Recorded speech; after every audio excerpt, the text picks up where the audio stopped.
उत्तर प्रदेश के मथुरा जनपद में दर्दनाक हादसा हो गया। मथुरा जनपद के मांड थाना क्षेत्र में एक तेज रफ्तार कार ने बाइक सवार पति पत्नी और देवर को टक्कर मार दी। टक्कर लगने से तीनों की मौत हो गई। बताया जा रहा है कि पति अपनी बीमार पत्नी को दवा लाने के लिए अपने छोटे भाई के साथ अस्पताल जा रहा था। इसी दौरान तेज रफ्तार की कार ने उसको बाइक की टक्कर मार दी। टक्कर इतनी जोरदार थी कि तीनों हवा में उछल गए। यह पूरा मामला मथुरा जनपद के मांड थाना क्षेत्र का डडौली गांव का है। वहीं इस हादसे पर मुख्यमंत्री योगी आदित्यनाथ ने संज्ञान लिया है और जनपद मथुरा में सड़क हादसे में जनहानि पर गहरा शोक व्यक्त किया है। मुख्यमंत्री ने मृतकों के शोक व्यक्त पर संवेदनाएं भी लिखी है और घायलों को तत्काल अस्पताल पहुंचाकर संबंधित जिला प्रशासन के अधिकारियों को उनके समुचित उपचार के निर्देश भी दिए हैं। साथ ही घायलों के शीघ्र स्वास्थ्य होने की कामना भी की है। समाजवादी पार्टी अपने 7 बागी विधायकों के खिलाफ सदस्यता खत्म करने को लेकर विधानसभा अध्यक्ष को चिट्ठी लिखेंगी। बता दें, इन विधायकों ने राज्यसभा चुनाव में से लेकर लोकसभा चुनाव तक पार्टी के साथ बगावत की और भारतीय जनता पार्टी का साथ दिया था।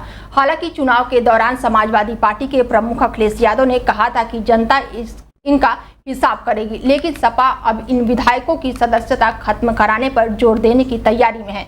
समाजवादी पार्टी के जिन विधायकों ने बगावत की थी उनमें राकेश प्रताप सिंह, मनोज पांडे, अभय सिंह, राकेश पांडे, विनोद चतुर्वेदी, पूजा पाल और आशुतोष मौर्य शामिल थे। बता दें कि यूपी की 10 सीटों के लिए हुए राज्यसभा चुनाव में समाजवादी पार्टी को अपने ही विधायकों से झटका लगा था। सपा के 7 विधायकों ने क्रॉस वोटिंग कर दी थी और बीजेपी उम्मीदवार को समर्थन दे दिया था। वहीं एक विधायक वोटिंग से नदारद रही थी, जिसके नुकसान भी अब सपा को ही उठाना पड़ा था। इन्हीं 7 विधायकों में एक राकेश प्रताप सिंह ने क्रॉस वोटिंग करने के बाद कहा था कि सपा ने जिन 3 प्रत्याशियों को उतारा है वो हमारे कार्यकर्ता नहीं हैं। लोकसभा चुनाव में आरएलडी प्रमुख जयंत चौधरी का बीजेपी के साथ आना उनकी पार्टी के कई नेताओं को रास नहीं आया। अब चुनाव के नतीजे आने के बाद नई सरकार में जयंत चौधरी मंत्री बन चुके हैं, लेकिन पार्टी में नाराज नेताओं ने बगावत भी तेज कर दी है। आरएलडी के राष्ट्रीय प्रवक्ता भूपेंद्र चौधरी ने पार्टी से इस्तीफा दे दिया है।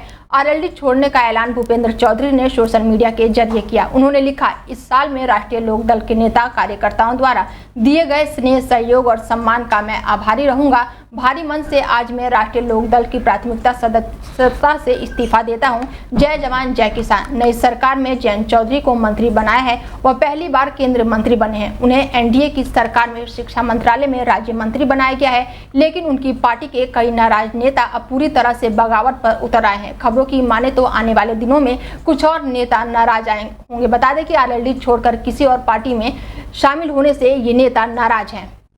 नीट 2024 में बड़ी धांधली का आरोप लगाकर इलाहाबाद हाई कोर्ट की लखनऊ बेंच से न्याय की गुहार लगाना और एनटीए के खिलाफ कार्रवाई की मांग करने वाली लखनऊ की छात्र आयुषी पटेल अब फंसती हुई नजर आ रही है। सोशल मीडिया पर वीडियो वायरल कर अपने ओएमआर सीट के साथ छेड़छाड़ का दावा करने वाली आयुषी पटेल की याचिका को हाई कोर्ट ने खारिज कर दिया। साथ ही कहा कि फर्जी दस्तावेज के आधार पर दाखिल याचिका अफसोसजनक है। साथ ही एनटीए को कार्रवाई के लिए खुली छूट भी दे दी है। बता दें कि उच्चतम न्यायालय ने कहा कि उस नीट अभ्यर्थी ने जाली दस्तावेज प्रस्तुत किए थे, जिसने अपनी याचिका में आरोप लगाया था कि राष्ट्रीय परीक्षा एजेंसी यानी कि एनटीए उसका परिणाम घोषित करने में विफल रही और उसकी ओएमआर उत्तर पुस्तिका फटी हुई पाई गई। अदालत ने कहा कि एनटीए इस मामले में कानूनी कार्रवाई कर सकती है। उच्च न्यायालय की लखनऊ पीठ ने निर्देश पर एनटीए ने छात्र की मूल ओएमआर पुस्तिका पेश की, जो सही सलामत पाई गई है। प्रधानमंत्री नरेंद्र मोदी लगातार तीसरी बार पीएम बनने के बाद पहली बार वाराणसी पहुंचे। इस दौरान उन्होंने कई कार्यक्रमों में हिस्सा लिया और उन्हें तीसरी बार लोकसभा भेजने के लिए वाराणसी के लोगों का आभार भी जताया। अब पीएम मोदी के वाराणसी दौरे पर यूपी कांग्रेस के अध्यक्ष अजय राय की प्रक्रिया सामने आई है। अजय राय ने कहा, उन्हें जनता की बुनियादी मुद्दों से कोई मतलब नहीं है, केवल अपना इवेंट ऑर्गेनाइज करने आए थे। जनता आज बेरोजगारी, महंगाई और चिकित्सा असुविधाओं से त्रस्त है, लेकिन इन विषयों में इन्हें कोई लेना देना नहीं है।